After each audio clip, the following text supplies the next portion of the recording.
Good evening, I'm Angie George. A rally's taken place in Cambridge today to protest at plans to introduce a congestion charge. The Greater Cambridge Partnership says charging motorists to drive into and around the city will pay for better bus services and cut traffic by half. Others say it will kill the city. Jenny Kirk was there. This is the second demo in 3 months against plans to introduce a congestion charge in Cambridge. There's workplace parking levies.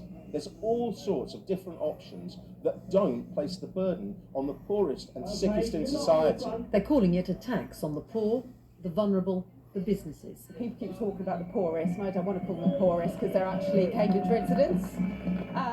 And those people will be hit by that. So just because somebody lives in social housing, it doesn't mean they haven't got a car. To have to rely on buses to do anything you want to do in Cambridge, to go grocery shopping, to go to a shopping centre, to go to a garden centre, it's just not feasible. The Greater Cambridge Partnership, which is behind the plan, says this is one of the most congested cities in the country.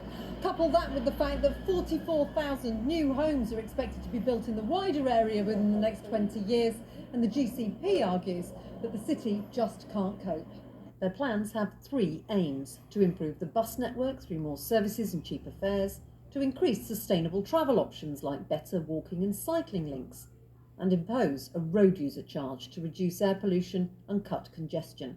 The GCP predicts that'll raise £50 million through charging drivers £5 for cars, 10 for vans and 50 for HGVs to come into the city on weekdays between 7 a.m. and 7 p.m.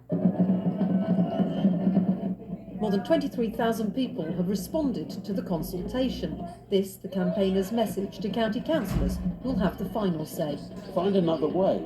There is another way. I personally have a preference, for instance, for a tourist tax. We're not going to give up. We simply cannot. We cannot allow it to happen. It would be a disaster for Cambridge. The results of the consultation will be discussed in June. Campaigners here are planning other events to keep the matter in the spotlight. Jenny Kirk, BBC Look East in Cambridge. The former head